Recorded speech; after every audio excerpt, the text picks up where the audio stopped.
Scroll through online history debates, and you're almost guaranteed to hit the exact same claim. Religion is responsible for the vast majority of human conflict. In arguments between atheists and theists, this idea is rarely presented as a theory or a matter of historical interpretation. It is thrown down as an absolute, undeniable law of human nature. But when you actually press to see the real data behind the assertion, the hard numbers are almost always missing. The claim survives on repetition, not empirical evidence. To understand what actually drives us to violence, we have to log off the forums and open the actual historical ledger. In 2004, scholars Charles Phillips and Alan Axelrod published the Encyclopedia of Wars. It is a massive 3-volume project that attempts to document every single notable conflict across the entire span of recorded human history. This matrix maps out their final tally: 1,763 distinct wars, stretching from antiquity to the modern era. Out of that massive catalog of human bloodshed, the authors classified exactly 123 conflicts as being primarily driven by religion. That's less than 7%. Other historians have run similar audits. Gordon Martell's Encyclopedia of War applied strict criteria for religious motivation and arrived at an even lower figure, roughly 6%. The data is clear. Despite what the cultural narrative suggests, conflict sparked primarily by faith represent a remarkably small sliver of global warfare. Curious, which immediately raises the obvious question: if 93% of wars aren't fought over the divine, what exactly are we killing each other for? The historical consensus points to entirely secular interests.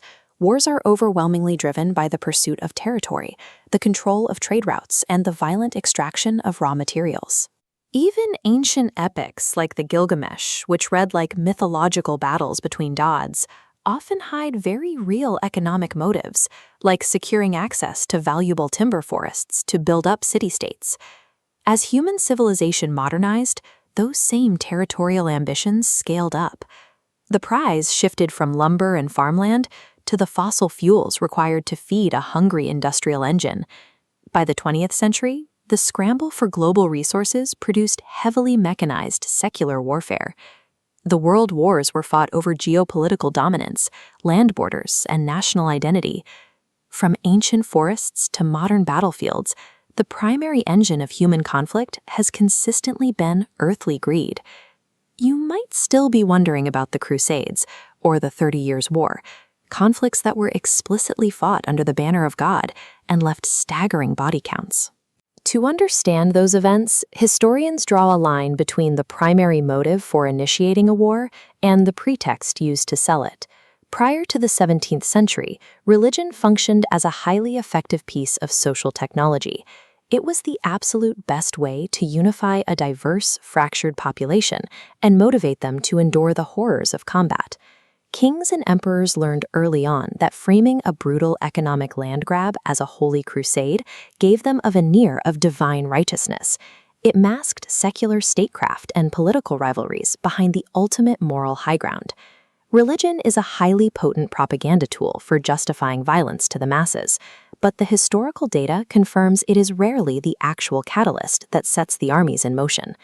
When we lazily pin the blame for human conflict on a monolithic concept like faith, we actively blind ourselves to the real mechanisms of violence. The real threats to global stability are deeply complex.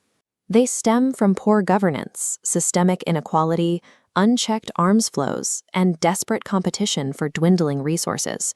These secular pressures lead to the grinding, devastating reality of territorial clashes. The millions who died in the trenches of the First World War were victims of geopolitical rivalries and alliances, not theological disputes. Managing these conflicts requires enormous international effort and a clear understanding of why they happen. We cannot build effective peace if we misdiagnose the disease. To truly understand our history, we have to look past the propaganda of the Holy War and confront our oldest, deadliest motivator: the earthly pursuit of power.